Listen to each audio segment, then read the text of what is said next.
Bueno, ja hem arribat al Bosquet, eh? Que guai. Aquí el Xavi. Queda tu, no?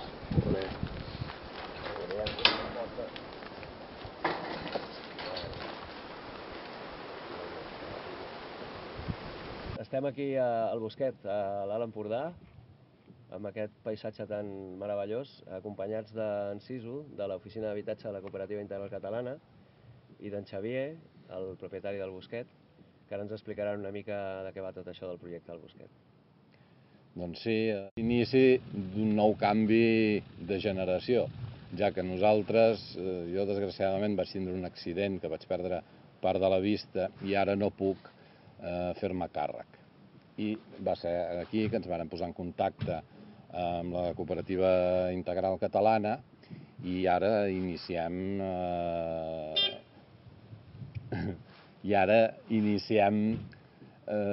un nou projecte, un nou canvi de generació. Hola, mira, aquí tenim els masovers i la gent de l'Ecoxarxa. Què tal? Mira, que aquí estem. Heu arribat al moment. Ens estava explicant el Xavi. Sí, no? Vale, tallem. Com va?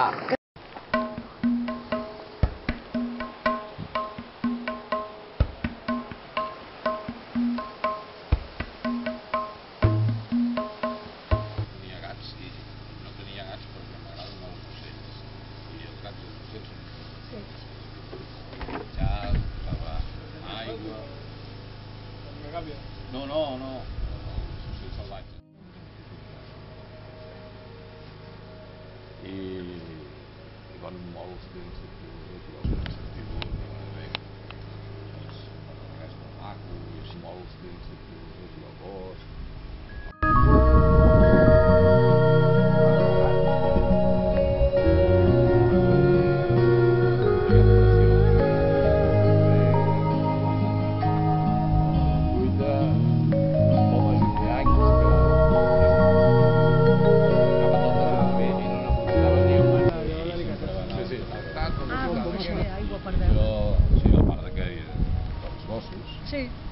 Venien els coloms, les torques, a banyar-se, es ficaven a dintre, es levantaven, i des de dintre, sentat, amb els prismàtics o sense... Sí, els abelles.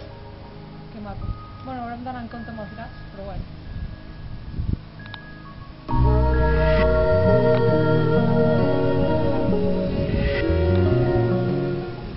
Què s'ha de fer? Què s'ha de fer? No, ells ara, jo ja. Home, de l'hort. Aquesta estona, voleu un cop de mà?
encara es viu, és curiós, perquè és de l'incendi del 85. Va caure una branca i va volar.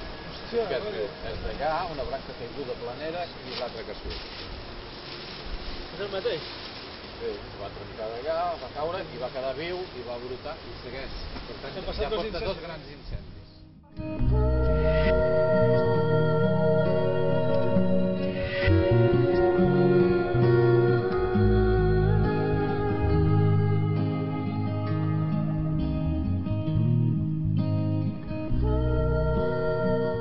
llavors, arran de conèixer-nos amb el Xavier i l'Anna, d'explicar-nos la situació de la finca i de que tenia interès en agafar un relleu, doncs des de la cooperativa integral, l'oficina d'habitatge, vam contactar amb l'Ecoxarxa Empordà, que són la representació comarcal, diguéssim, a l'Empordà de la cooperativa integral, i els del nucli de Vilafant es van assabentar del tema. I què més? Bueno, pues hi havia uns companys que participaven en el nucli des de ja feia temps, que van estar interessats pel projecte, li vam oferir, el vam venir a veure, els hi va interessar i aquí estem ja. Nosaltres som els masovers, també ja estàvem fent algunes tasques des del nucli de Vilafant i va sortir, vam venir a veure el terreny, ens va encantar tot el que hi ha i el que s'havia fet també, i hem volgut també seguir una mica la feina que ells havien fet, que l'havien fet amb molt d'amor, i poder viure aquí i poder fer de masovers i aplicar també tècniques d'agricultura regenerativa i canviar una mica com són les coses, també impulsar la moneda social des d'aquí. I els productes en moneda social. Sí, poder oferir tot el que plantem aquí, poder-ho oferir en el rebost de Vilafant i que sigui en moneda social, que les persones tinguin l'oportunitat de poder abastir una necessitat bàsica com és l'alimentació amb moneda social i que no faci falta diners, euros. De fet, tu, Xavi, havies participat en alguna història de moneda social fa temps, oi? Sí, la veritat que deu fer ja uns 30 anys o així. Vàrem muntar aquí a la zona un sistema de moneda social que es deia Let's Canigó. En vàrem fundar un altre a Girona Ciutat i un altre a la Garrotxa. O sigui que ja tenia un bagatge en participar de moviments socials de fa anys i no us ve de nou, diguéssim. No, és una cosa que ja portem molts anys enrere. I tant, i tant. I llavors, de tipus de cultius que hi havia en aquesta finca abans de l'incendi i tal, que estàveu cuidant la vinya, m'has explicat? Sí, teníem una petita vinya, que queda una part recuperable, i bàsicament horta i oliveres era el que hi havia. Hem provat en diferents sistemes d'horta i algun fruiter, fruiters n'hi havia pocs, alguns s'han cremat ara, però les oliveres s'han cremat pràcticament totes. I l'horta és el més fàcil ara de recuperar.